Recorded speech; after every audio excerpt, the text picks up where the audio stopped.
Hello. Today I will be reading Numbers 31 to 32. And actually, I'm going to probably try to read the rest of Numbers and finish that today too. On top of that, I'll be reading Psalms 50 and 51. And I will start with the devotional. God keeps his promises, and that includes his promises to work against injustice. In today's reading, we see God's pursuit of justice and how he deals with the Midianites who led some of the Israelites into idolatry.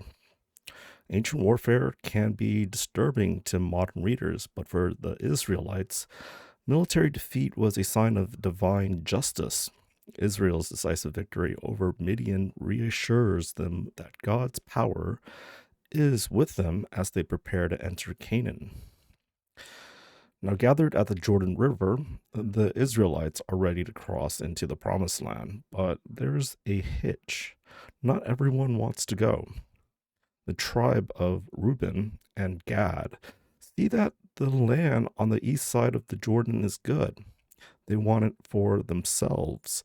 Their desire acts as a subtle hyperlink to Eve at the tree of knowing good and bad.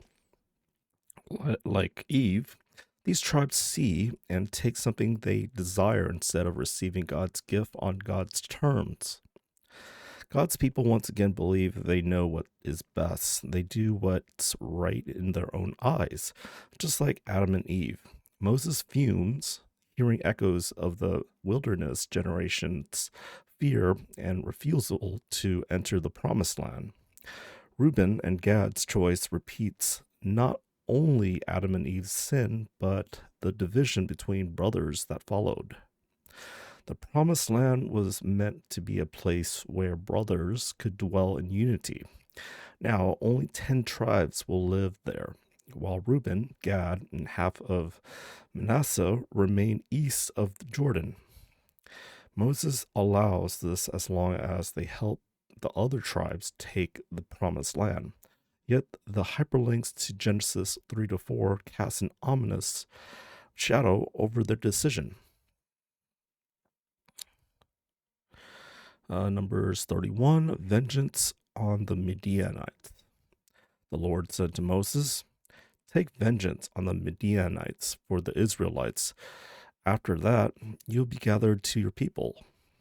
So Moses said to the people, arm some of your men and go to the war against the Midianites, and so that they may carry out the Lord's vengeance on them. Send into battle 1,000 men from each of the tribes of Israel. So 12,000 men armed for battle, 1,000 from each tribe, were supplied from the clans of Israel. Moses sent them into battle, 1,000 from each tribe, along with Phinehas, son of Eleazar, the priest, who took with him articles from the sanctuary and the trumpets for signaling. They fought against the Midian, as the Lord commanded Moses, and killed every man. Among their victims were Evi, Rechem, Zur, Hur, and Reba, the 5 kings of Midian. They also killed Balaam, son of Beor, with the sword. The Israelites captured the Midianite women and children and took all the Midianite herds, flocks, and goods as plunder. They burned all the towns where the Midianites had settled, as well as their camps. They took all the plunder and spoils, including the people and animals, and brought the captives' spoils and plunder to Moses and Eleazar, the priests, and the Israelite assembly at their camp on the plains of Moab, by the Jordan across the Jericho. Moses, Eleazar the priest, and all the leaders of the community want to meet them outside the camp. Moses was angry with the officers of the army, the commanders of thousands and commanders of hundreds who returned from the battle. Have you allowed all the women to live? He asked them. They were the ones who followed Balaam's advice and enticed the Israelites to be unfaithful to the Lord in the Peor incident, so that the plague struck the Lord's people. Now kill all the boys, and kill every woman who has slept with a man, but save for yourself every girl who has not slept with a man. Anyone who has killed someone or touched someone who was killed must stay outside the camp for 7 days. On the third and seventh days, you must purify yourselves and your captives. Purify every garment as well as everything made of leather, goat, hair, or wood. Then Eleazar the priest said to the soldiers who had gone into battle, "This is what is required by law that Moses gave to Moses, or the Lord gave to Moses. Gold, silver, bronze, iron, tin, lead, and everything else that can withstand fire must be put through the fire, and then it will be clean. But it must also be purified with the water of cleansing. And whatever cannot withstand fire must be put through that water. On the seventh day, wash your clothes, and you will be clean. Then you may come into the camp." Dividing the spoils. The Lord said to Moses, "You and Eleazar the priest and the family heads of the community are to count all the people and animals that were captured. Divide the spoils equally between the soldiers who took part in the battle and the rest of the community. From the soldiers who fought in the battle, set apart as tribute for the Lord one out of every 500, whether people, cattle, donkeys, or sheep. Take this tribute from their half share and give it to Eleazar the priest as the Lord's part. From the Israelites' half, select one out of every 50, whether people, cattle, donkeys, sheep, or other animals. Give them to the Levites, who are responsible for the care of the Lord's tabernacle." So Moses and Eleazar the priest did as the Lord commanded Moses. The plunder remaining from the spoils that the soldiers took was 675,000 sheep, 72,000 cattle, 61,000 donkeys, and 32,000 women who had never slept with a man. The half share of those who fought in the battle was 337,500 sheep, of which the tribute for the Lord was 675. 36,000 cattle, of which the tribute for the Lord was 72. 30,500 donkeys, of which the tribute for the Lord was 61. 16,000 people, of whom the tribute for the Lord was 32. Moses gave the tribute to Eleazar the priest as the Lord's part, as the Lord commanded Moses. The half belonging to the Israelites, which Moses set apart from that of the fighting men, the community's half was 337,500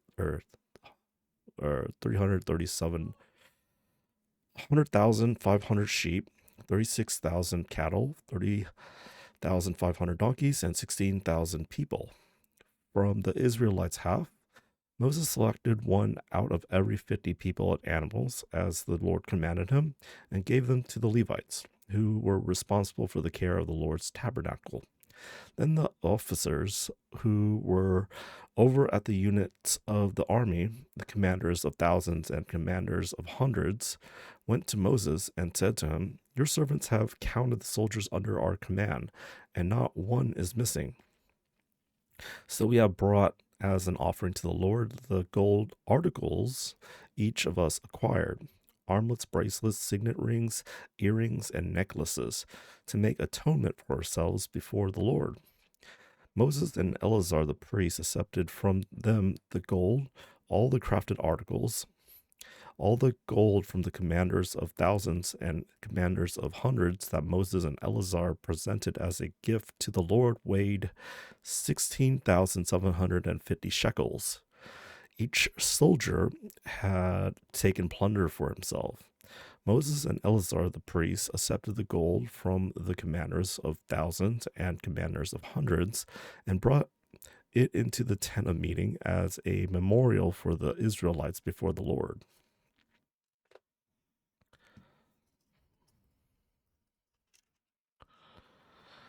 I'll read this section right here. Would Moses really have attacked the Midianites? The Bible never reveals Moses' feelings about the Lord's instructions to attack the Midianites. However, it seems reasonable to wonder if Moses would have been reluctant to take vengeance, not only because he lived in Midian for 40 years while he was in exile from Egypt, but also because his wife, Zipporah, was a Midianite herself. Undoubtedly, this was a difficult order for Moses to obey, but despite whether or not he wanted to, his faith in God overshadowed any hesitation he may have had. This was not the first time God's command has caused Moses grief. He faced other difficult tasks, including encountering God in the burning bush, confronting Pharaoh, and leading the Israelites out of Egypt. These experiences were not easy. This additional command to wage war on the Midianites was just another in a long line of daunting orders. However, Moses had already proven himself, and again, as God's faithful servant, although far from perfect, he recognized the negative influence the Midianites were having on the Israelites and and the grave threat they posed to everything that he had toiled so hard to achieve for God. In the end, Moses chose his faith in God over his doubts and grief and led God's people to victory.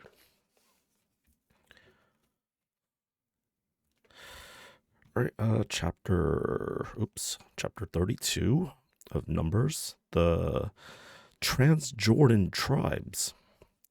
The Reubenites and Gadites, who had very large herds and flocks, saw that the lands of Jazer and Gilead were suitable for livestock. So they came to Moses and Eleazar the priest and to the leaders of the community and said, Atoroth, Dibon, Jazer, Nimrah, Heshbon, Elilah, Sebam, Nebo, and beyond, the land of the Lord subdued before the people of Israel, are suitable for livestock, and your servants have livestock. We have found favor in your eyes, they said, let this land be given to your servants as our possession.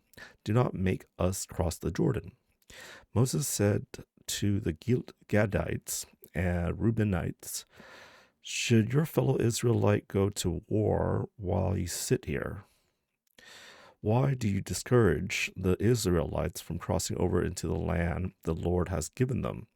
This is what your fathers did when I sent them from Kadesh Barnea to look over the land. After they went up to the valley of Eshcol and viewed the land, they discouraged the Israelites from entering the land the Lord had given them. The Lord's anger was aroused that day, and he swore an oath.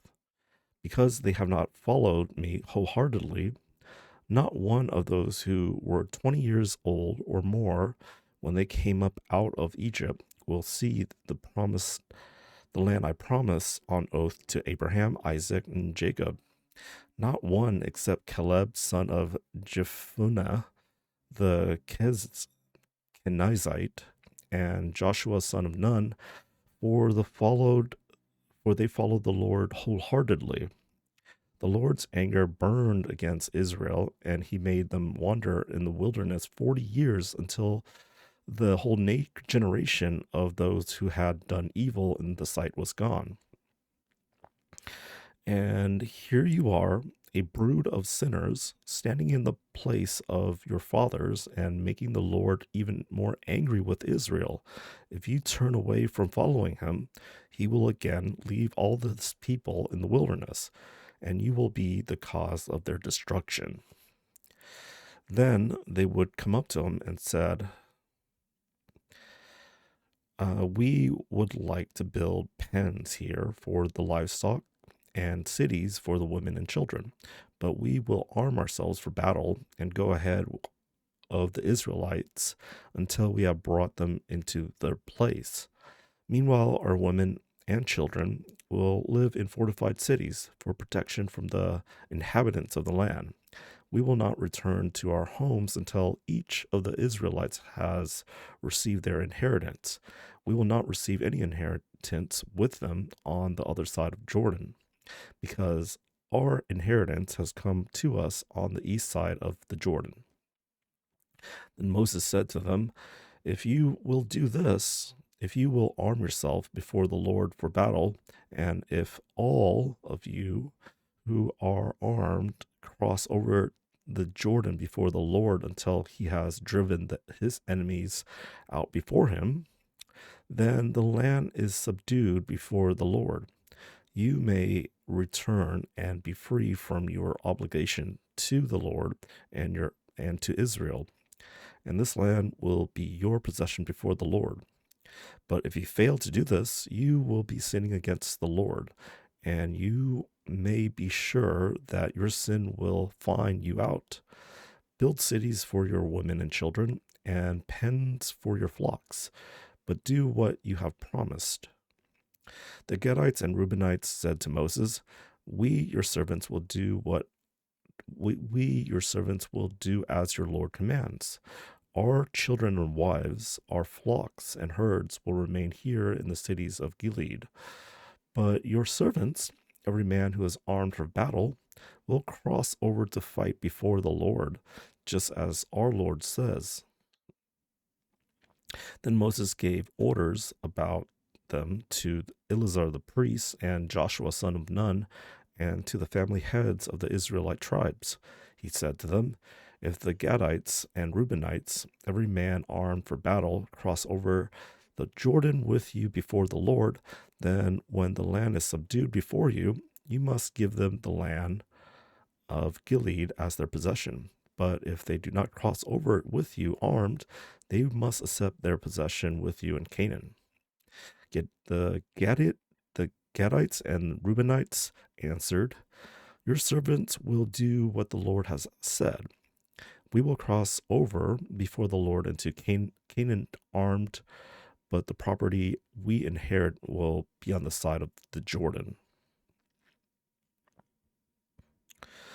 Then Moses gave to the Gadites and the Reubenites and the half-tribe of Manasseh, son of Joseph, the kingdom of Sihon, king of the Amorites, and the kingdom of Og, king of Bashan, the whole land with its cities and the territory around them.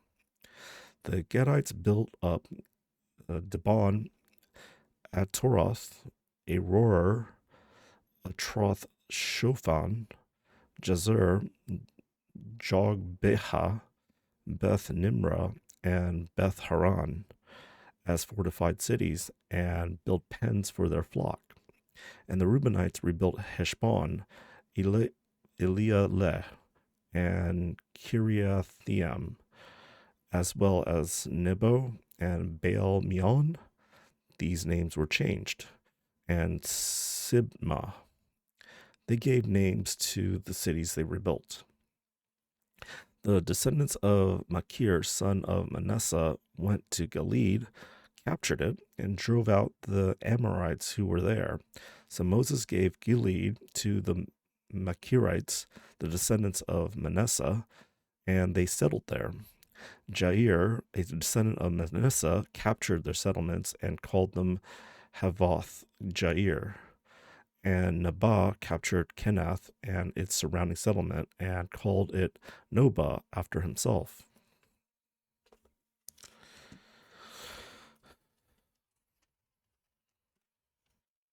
All right, so I'm going to continue with Numbers 33 and 34, then I'll read Psalms afterwards.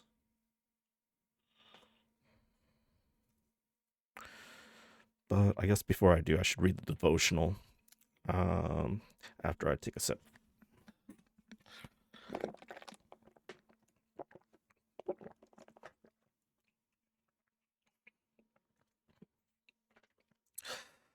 All right, so after 40 long years of traveling, Israel is still camped on the border of Canaan. The narrative flashes back to review their travel log during the last 4 decades, acting like a geographical and spiritual map of Israel's journey from Egypt to Canaan. For example, Rephidim reminds Israel of its failure to trust God when the water ran out, and it warns them against grumbling in the future. Other stops include Mount Hor and Dibon Gad, where God provided victory for Israel over its enemies. Altogether, the travelogue suggests that despite their distrust and disobedience, God will continue to love and care for them every step of the way. Reminders of Israel's past give them courage and wisdom as they prepare for their future. God promises that the same mighty power and loyal love he revealed in the wilderness will empower the Israelites as they enter the promised land. He will grant them victory to the farthest borders of Canaan. All they have to do is trust him. But the temptation to rebel is everywhere, so they will need to purge the land of Canaanite idolatry. In this story, keeping covenant promises demands wholehearted loyalty. Numbers 33, stages in Israel's journey. Here are the stages in the journey of the Israelites when they came out of Egypt by division under the leadership of Moses and Aaron. At the Lord's command, Moses recorded the stages in their journey. This is their journey by stages. The Israelites set out from Rameses on the 15th day of the first month, the day after the Passover. They marched out defiantly in full view of all the Egyptians who were burying all their firstborn, whom the Lord had struck down among them, for the Lord had brought judgment on their gods. The Israelites left Rameses and camped at Succoth. They left Succoth and camped at Etham on the edge of the desert. They left Etham, turned back to Pi Hahiroth to the east of Baal Ziphon and camped near Migdol. They left Pi Hahiroth and passed through the sea into the desert. And when they had traveled for 3 days in the desert of Etham, they camped at Marah. They left Marah and went to Elam, where there were 12 springs and 70 palm trees, and they camped there. They left Elam and camped by the Red Sea. They left the Red Sea and camped in the desert of Sin. They left the desert of Sin and camped at Dophkah. They left Dophkah and camped at Alush. They left Alush and camped at Rephidim, where there was no water for the people to drink. They left Rephidim and camped in the desert of Sinai. They left the desert of Sinai and camped at Kibroth Hattava. They left Kibroth Hattava and camped at Hazeroth. They left Hazeroth and camped at Rithmah. They left Rithmah and camped at Ramon Perez. They left Ramon Perez and camped at Libnah. They left Libnah and camped at Rissah. They left Rissah and camped at Kehelathah. They left Kehelathah and camped at Mount Sipher. They left Mount Sipher and camped at Heradah. They left Heradah and camped at Machheloth. They left Machheloth and camped at Tahath. They left Tahath and camped at Terah. They left Terah and camped at Mithkah. They left Mithkah and camped at Hashmonah.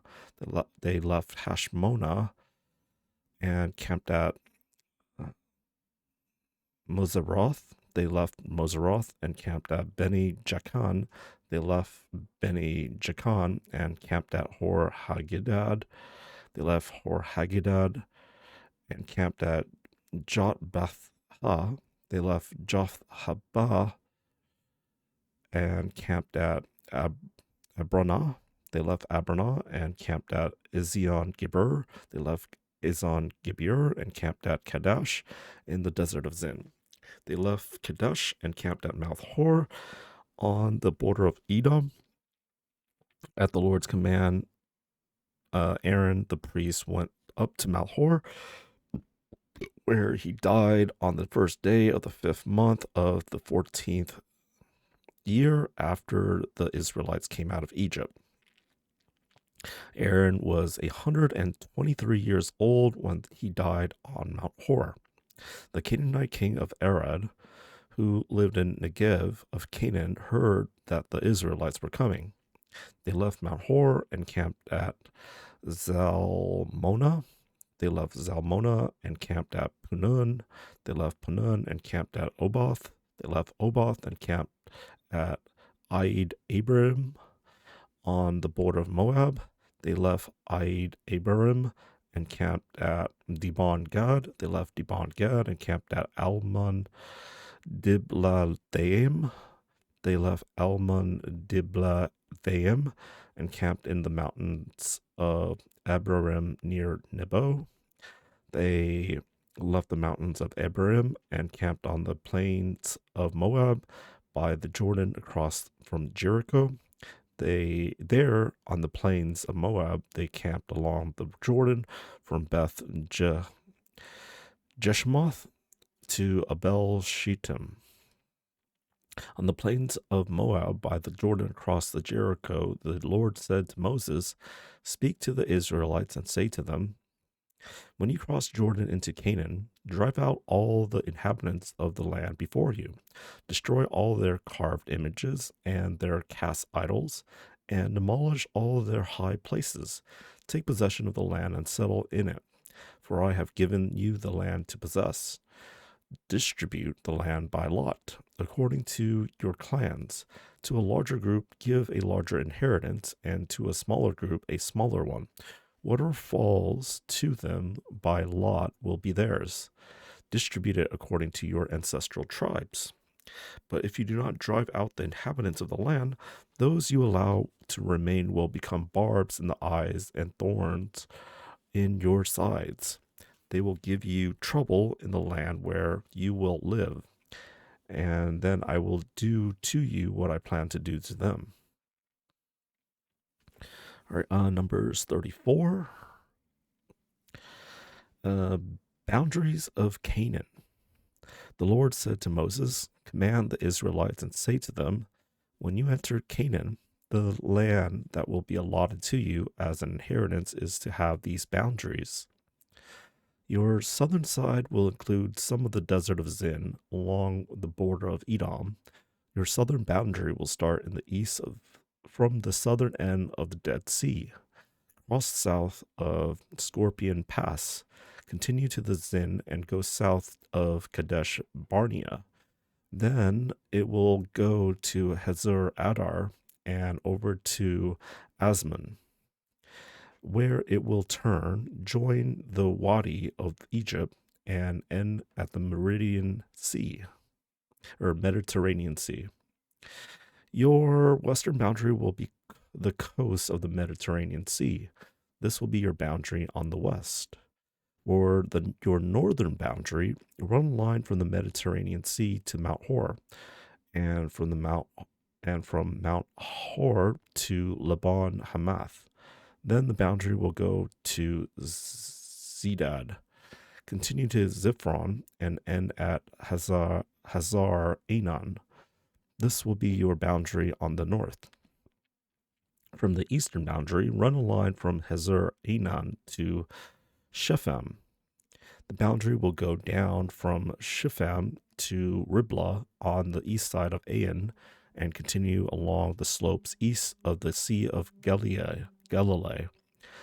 Then the boundary will go down along the Jordan and end at the Dead Sea. This will be your land with its boundaries on each side. Moses commanded the Israelites, assign this land by lot as an inheritance. The Lord has ordered that it be given to the 9.5 tribes, because the families of the tribes of Reuben, The tribe of Gad and the half tribe of Manasseh have received their inheritance. These 2.5 tribes have received their inheritance east of the Jordan across from Jericho toward the sunrise. The Lord said to Moses, "These are the names of the men who are to assign the land for you as an inheritance: Eleazar the priest and Joshua son of Nun, and appoint one leader from each tribe to help assign the land. These are their names: Caleb son of Jephunneh from the tribe of Judah, Shemiel's son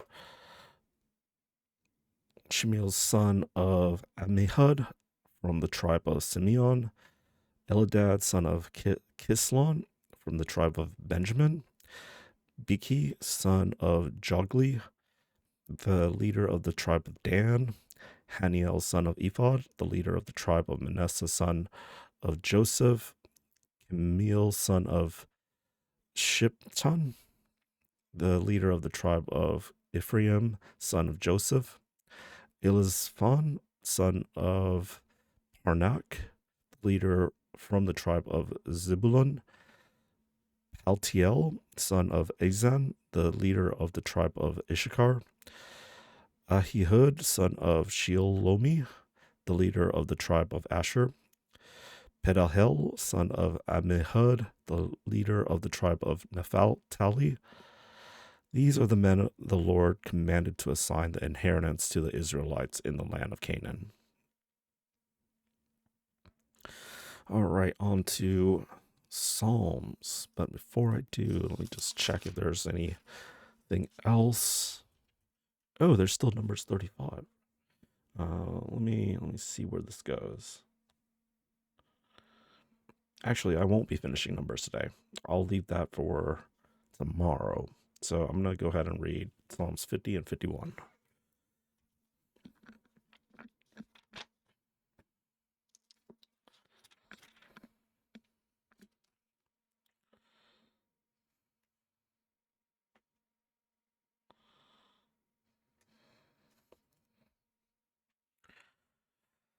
All right, Psalm 50, a psalm of Asaph. The mighty one, God, the Lord, speaks and summons the earth from the rising of the sun to where it sets. From Zion, perfect in beauty, God shines forth. Our God comes and will not be silent. A fire devours before him, and around him a trumpet rages. He summons the heavens above and the earth that he may judge his people. Gather to me this consecrated people who made a covenant with me by sacrifice, and the heavens proclaim his righteousness, for he is a God of justice. Listen, my people, and I will speak. I will testify against you, Israel. I am God, your God. I bring no charges against you concerning your sacrifices or concerning your burnt offerings, which are ever before me. I have no need of a bull from your stall or of goats from your pens, for every animal of the forest is mine, and the cattle on 1,000 hills. I know every bird in the mountains, and the insects in the fields are mine. If I were hungry, I would not tell you, for the world is mine, and all that is in it. Do I eat the flesh of bulls or drink the blood of goats? Sacrifice thank offerings to God. Fulfill your vows to the Most High, and call on me in the day of trouble. I will deliver you, and you will honor me. But to the wicked person, God says, what right have you to recite my laws, or take my covenant on your lips? You hate my instructions and cast my words behind you. When you see a thief, you join with him. You throw in your lot with adulterers. You use your mouth for evil and harness your tongue to deceit. You sit and testify against your brother and slander your own mother's son. When you did these things, I kept silent. You thought I was exactly like you. But I now arraign you and set my accusations before you. Consider this, you who forget God, or I will tear you to pieces with no one to rescue you. Those who sacrifice thank offerings honor me, and to the blameless I will show my salvation. Um, on to Psalms 51 after a moment.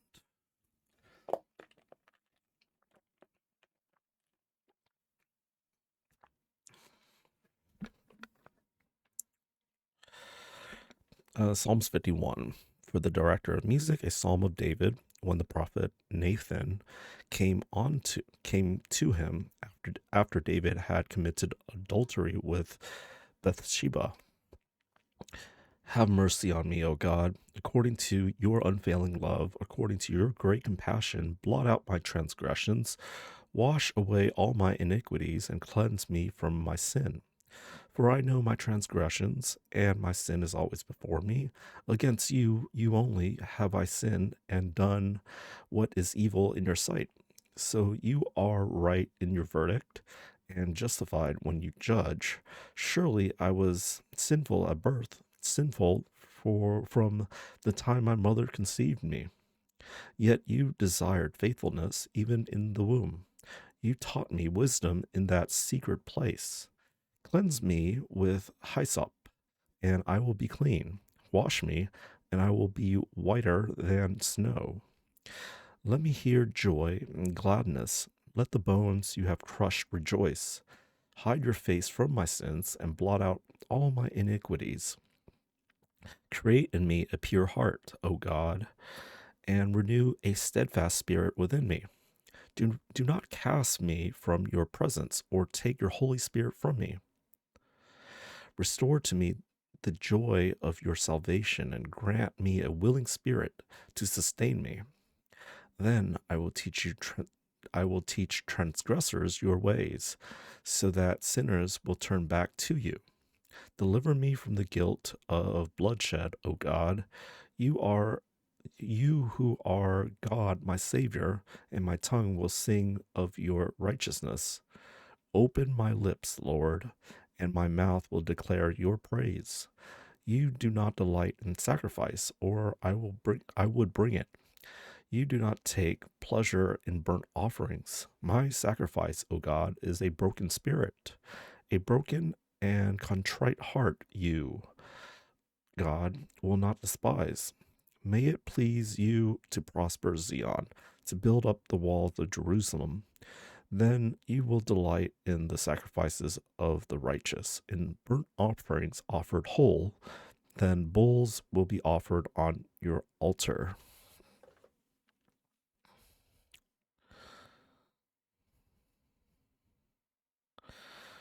All right, let me read this final section, then I should be good.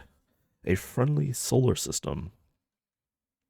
More and more astronomers are learning how all the planets tie into the habitability of Earth. For example, George Wetherill of the Carnegie Institution for Science showed in 1994 that Jupiter, which is huge, more than 300 times the mass of Earth, acts as a shield to protect us from too many comet impacts. It actually deflects comets and keeps many of them from coming into the inner solar system where they could collide with Earth, causing life extinguishing consequences. This was illustrated very nicely by the impact of comet Shoemaker-Levy 9 into Jupiter in July 1994. The comet was attracted by Jupiter's tremendous gravitational pull and broke into fragments, with all of them hitting Jupiter. In addition, the other planets in our inner solar system protect Earth from getting bombarded by asteroids from the asteroid belt. The asteroids are mostly between the orbits of Mars and Jupiter.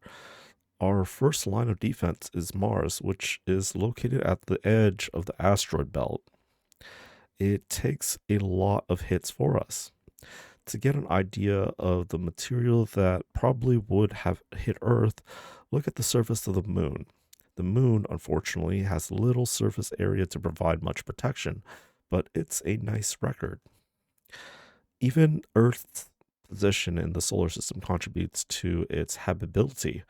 There's a concept invented by astrobiologists called the circumstellar habitable zone.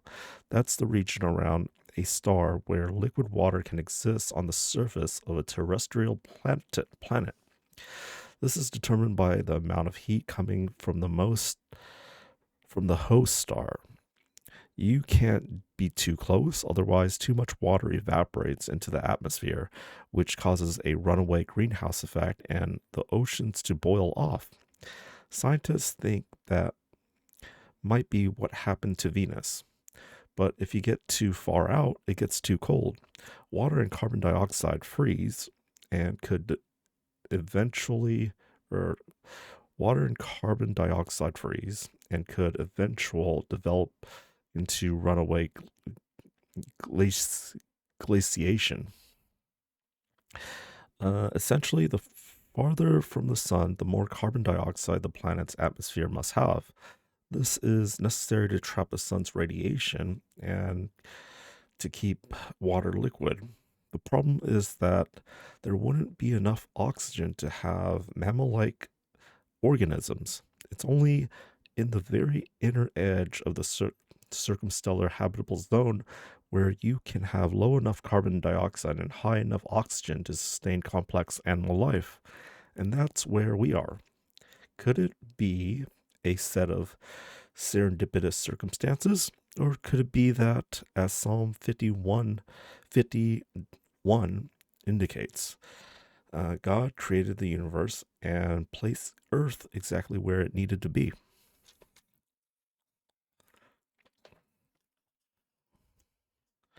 I suppose I can read the section too. What can contrition tell us about the Bible? If you were to write an autobiography, it would be natural to want to make yourself look as good as possible. Poor decisions could be justified as symptoms of circumstances beyond your control. Failures and flaws could spun into something more innocuous. Generally, your good intentions would shine through. One of the best arguments for the truthfulness of the Bible is how honest the authors were about their own faults. Consider the portrait of David, for example. A generous biographer would highlight David as a man after God's own heart, a giant slayer, kingdom unifier, valiant warrior, and noble king. Instead, we see David in all his glory and all his faults. In Psalm 51, David confesses to Lord the heinous nature of his sins. The adultery with Uriah's wife, Bathsheba, and the murder of Uriah. David throws himself on God's mercy and begs for forgiveness. Isn't this an accurate cycle? Sin, repentance, forgiveness, restoration? We experience this regularly. We can identify with the brutal honesty and contrition expressed by the authors of the Bible, and we know their words are true. Far from being a fairy tale in which everybody gets along and all problems are easily sorted out, the Bible reflects the true nature of human beings and this messy thing we call life. Because we recognize Scripture's brutal honesty, we can trust its message. I think that is all for today. Cheers.